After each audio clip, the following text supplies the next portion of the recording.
Hello friends, welcome to Tamil Selvi's channel. இன்னைக்கு நம்ம பார்க்க போறது ஒரு ஹெல்தியான ஸ்வீட் தான். இது வந்து நம்ம சம்பா ரவையில செய்ய போறோம். சம்பா ரவை கோதுமை ரவைன்னு சொல்லுவோம் இல்லையா? அதில தான் செய்ய போறோம். வாங்க எப்படி செய்யலாம்ங்கறத பார்க்கலாம். ஃபர்ஸ்ட் இந்த ஸ்வீட்டுக்கு நம்ம கடாய் வச்சுக்கலாம். ஹீட் ஆனதும் நெய் விட்டுக்கோங்க. ஒரு 3 ஸ்பூன் அளவுக்கு நெய் போட்டுருக்கோம்.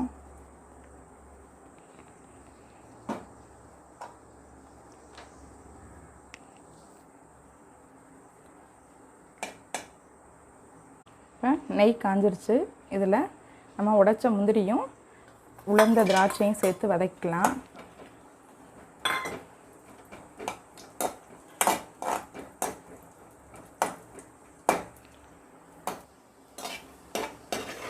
இப்போ வறுத்து இதை தனியாக எடுத்து வச்சுக்கலாம்.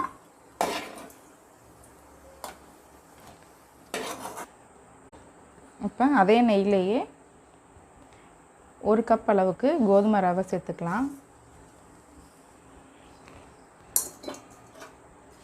இந்த நெய்யிலேயே இது நல்லா வதங்கணும். பச்சை ஸ்மெல்லாம் போய் கொஞ்சம் நிறம் மாறி வரணும். அது வரை நீங்கள் ஃப்ரை பண்ணிக்கோங்க. அதில்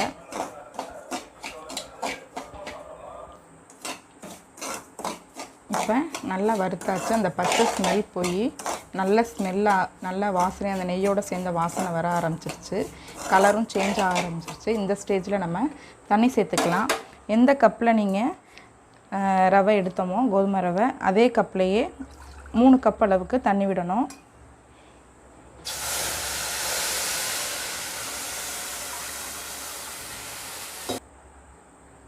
இப்போ 3 கப் அளவுக்கு தண்ணி விட்டாச்சு. இது நல்லா குழைவாக வேகணும். ஸோ கொஞ்சம் மீடியம் ஃப்ளேமில் வச்சு மூடி வேக வைக்கலாம்.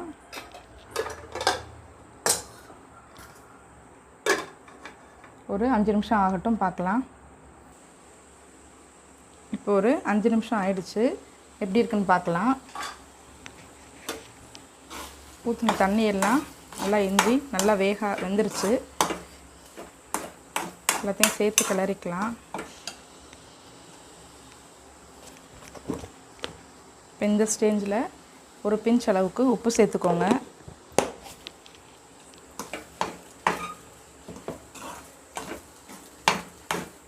இப்போ இது கூடவே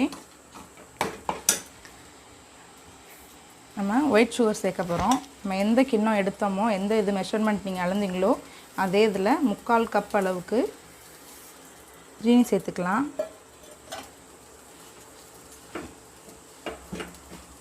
கொஞ்சம் மெல்ட் ஆக ஆரம்பிக்கும். அதுக்கப்புறம் திரும்பவும் கெட்டியாக ஆக ஆரம்பிச்சிடும். ஸோ சேர்த்தாப்பில் கிளறுங்க. இப்போ நம்ம போட்ட அந்த ஒயிட் சுகர் வந்து நல்லா கரைஞ்சி திரும்பவும் கெட்டியாக ஆக ஆரம்பிச்சிருச்சு. இந்த ஸ்டேஜில் நம்ம பொடிச்சு வச்ச வெல்லம் சேர்க்க போகிறோம். 1 கப் கோதுமை ரவைக்கு அதே அளவு பொடிச்ச வெல்லம். இந்த ஸ்வீட்டில் ஒயிட் சுகரும் சேர்த்து வெல்லமும் சேர்த்தா தான் இந்த டேஸ்ட் வந்து நல்லாயிருக்கும். இல்லை உங்களுக்கு ஒயிட் சுகர் வேணாம் அப்படின்னா பொடிச்ச வெல்லமே வந்து சேர்த்துக்கலாம், 1.25 கப்பு. ஆனால் டேஸ்ட் வந்து கொஞ்சம் வேரி ஆகும். இப்போ இதையும் சேர்த்தாப்பில் நம்ம வெல்லம் கரையிற வரை கிண்டிக்கலாம்.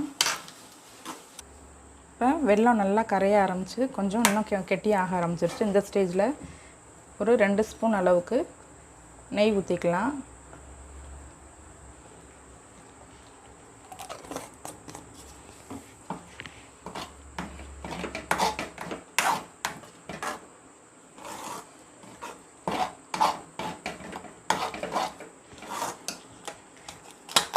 கொஞ்சமாக ஏலக்காய் தூள் அல்லது சுக்குத்தூள் இருந்துச்சுன்னா அதுவுமே சேர்த்துக்கலாம். ரொம்ப நல்லாயிருக்கும். மணமும் நல்லாயிருக்கும், டேஸ்ட்டும் நல்லாயிருக்கும்.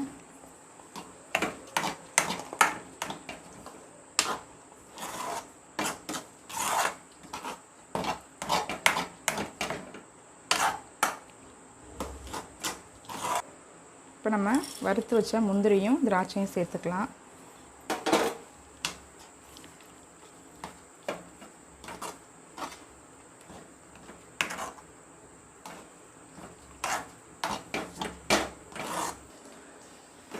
அவ்வளோதான், நம்மளுடைய சம்பா ரவையில் செஞ்ச ஸ்வீட் ரெடி ஆயிடுச்சு. அடுப்பு ஆஃப் பண்ணிடலாம்.